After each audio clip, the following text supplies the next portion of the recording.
Well, it 100% will be into next season. I think the only question is how deep into it. The historically speaking, a partial tear of his ACL return, if it's a typical recovery time, would put him back in December, late December. If it's the recovery time guys take typically from a full-blown ACL, it's April, and that's the playoffs. And we know Kawhi, with good reason, has always been, let's call it, very judicious with his rehab and his body. Right. And so, Broussard, I suppose the one silver lining here for the Clippers is this takes the chance that he opts out and signs elsewhere down to close to 0%. But the more important part of it is probably year one of Kawhi and Paul George ended in failure. Year two of Kawhi and Paul George ended in disappointment, mostly, I think people feel, due to injury. And year three, they are going to be in a dogfight to make the playoffs if he is out for the majority of the year. And so you can't write the year off as a whole as of yet, but I think if you're a Clippers fan, this is devastating news, like flatly. And I think it puts them, you look around the Western Conference and you're like, okay, so Phoenix isn't going anywhere. The Lakers will be better. I would imagine Dallas is on the upswing. Golden State will be back in some form or fashion. Denver gets Jamal Murray back. I hesitate to even include Utah, but they'll at least be a good regular season team. Like who is falling backwards? Portland maybe if they have to trade Dame, but it gets tough quick out west. I think this is a heartbreaking news if you're a Clippers fan. All right, Nick, there's a lot to unpack there because a lot of people, when you said they'll struggle to make the playoffs, people are probably initially saying, hold on, they beat Utah twice without Kawhi. They played Phoenix tough without Kawhi. But here's what people may not realize. They're going to have a heck of a time bringing back Reggie Jackson. They can only start him at $10 million a year. And so if they lose Reggie Jackson, who was their second best player in the playoffs, now you are looking at a different team. So, yeah, without Kawhi, it's going to be tough. And as you said, it could be 6 months. Spencer Dinwiddie, same injury and surgery, was ready to play or cleared by doctors after 6 months. Rajon Rondo, now back a few years, 2013, he missed a full year almost, 11 months with the same injury. So he's going to be somewhere in there. But to your point, Kawhi takes a while. Here's what I want to say. Let's look at this situation from three different perspectives. First, if I'm another team, okay, let's say Kawhi opts out thinking, hey, Kevin Durant was on an Achilles injury, and he still got the max deal.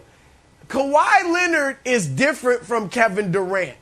Kevin Durant had injuries, but not like Kawhi. He didn't have mysterious injuries where you wondered, is he really hurt? How hurt is he? He just had injuries where he had to sit out. So there was no doubt that he would come back and be fine. Kawhi has been injury prone. He's only played more than 70 games 2 times his 10-year career. He hasn't played more than 60 games in the last 4 years. I said it, Nick, a while ago. He's an old 30. And so if I'm another team, I'm going to be honest. I'm not throwing the max at Kawhi Leonard if he opted out this summer because I can't guarantee he's going to come back and be a superstar who plays 70 games a season. Now, if I'm Kawhi, I'm trying. I think he wanted to stay with the Clippers anyway, but now I'm saying to the Clippers, let's go ahead and do this long-term deal. All right, I'm going to opt out and let's do the long-term deal. Or I'm going to opt in, give me the extension, let's get that money settled. I'm here. Let's build it. All right, if I'm the Clippers, the third perspective, I'm hoping that Kawhi Leonard opts in. I'm hoping he opts in and out of fear says, okay, let me just make this $36 million and then get my max money after this deal, show I'm back. And I'm the Clippers. I want to watch him. I want to watch the rehab. I want to see how hard he's working. I want to see where his mental is at. I want to watch this when he comes back. What's he look like before he comes back? I want to see, or when he comes back, I want to see all of that before I extend him. That is a risk. That's a risk. Yeah. Yeah, I mean, heck, yeah, and you know his mindset, his mentality. Kawhi's the type of dude, say, if I don't get what I want, I might be sitting in that $20 million home on the beach just waiting for somebody else to call. Like, I'm okay. He is okay. Look, it sucks. This is brutal news. And if you're a Clippers fan, if you're in that organization, this is bittersweet. It's bittersweet because, you know, Kawhi's not going anywhere. So that's the sweet part. He's not going anywhere. He can't go anywhere. When you're hurt and you're injured, your value is at its lowest point. Nobody else wants you. The only team that's going to accept you is the team that you're already on. So that's the sweet part. The bitter part is this. It's over. You know, we're talking about a guy, and like you said, Chris, old 30. We're at 26, 27, he was embracing load management. We're talking about his mindset, how he takes care of his body, and he's sensitive to, like, I can't come back until I'm 100%. But here's the thing as an aging player. You're going to be strong. Your muscles are still there. So the hardware, the muscles, the structure is there. But when you start having injuries and when you start having surgeries, all you're working on is the software. When you see Tom Brady working out, posting their videos, or even LeBron James, they're on Bosey balls, they're doing bands. You don't see them, workout after workout, lifting weights. That doesn't matter anymore. All they're trying to do is maintain. Every day when you wake up as a player, all you're trying to do is make sure, let me make sure this quad is on. I got to make sure this quad is firing because that's going to take pressure off of my knee. That's what they're doing. So that is the trick. That is the name of the game. So now you got Kawhi Leonard, who's already dealing with things. He's already having knee issues. And when you start having more injuries and more surgeries, other things start to run up the chain or down the chain. Ankles, hips, lower back. So this is going to be interesting. Is he going to go back to embracing load management? Well, as a player too, you also start thinking like, how do I get to my goal? 4 more years, 5 more years, 6 more years. That's in his head now. So this is a bittersweet moment for the Clippers. I don't see them competing at a high level anymore. All right. I think he would 100% should have embraced load management if this issue never even happened. Everyone got up in arms because stars started to miss some nationally televised game, and then the league had to come down and start fining people. It's a bunch of hogwash. I think after the pendulum has swung back now, especially after LeBron's tweet, like, hey, I told you guys we need to expand, either take more days off or extend All-Star or whatever have you. So I think the idea of the league, fans, or management in the NBA complaining about load management is DOA. It's done. I think players are going to trend more towards Broussard.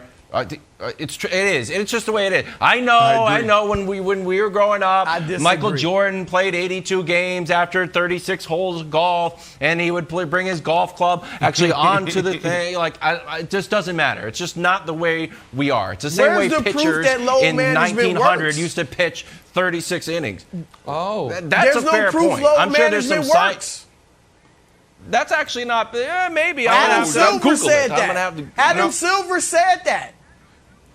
Look at the load management You're the guy who wants he just to got cut the hurt. season down. I know, but Chris, don't you want to cut the you were season talking about down. cutting the season Chris, down. So that's a version of it. So basically, the league is not going to do it, so Kawhi can do it himself. Hold on. You just said Adam Silver said. Adam Silver doesn't strap it up. He doesn't lace it up. He doesn't know what the body feels after traveling from the East Coast to the West Coast after you play back-to-backs. He doesn't understand, you're dehydrated, the swelling in the joints when you're flying or just playing on that surface night after night after night. So I hear what you're saying. I think there's a better way to get this done. That's a lot of wear and tear on these guys' body. We're talking about month after month, game after game. They need to figure this out because that is a lot of wear and tear. Other teams, other sports are embracing sports science. I know it's at the individual level as far as from one organization to the other organization, but load management is important. I know NFL, we only play 16 games. All right, we have one game a week, but when you play on Sunday, and you're like a 26, 27, 28-year-old starter, and you're playing 60, 70 plays, and you're getting 60, 70 reps, you don't recover until Wednesday, Thursday. And then when you get older, you're hitting about your 30s, you're not even full speed until Friday. We call them Fast Friday. So there's something to this, and they need to really take their time and get this right. Thanks for watching. Subscribe here to get the latest from the show. Also, be sure to check out more of the best clips from First Things First, or go watch a few segments from our other shows on FS1.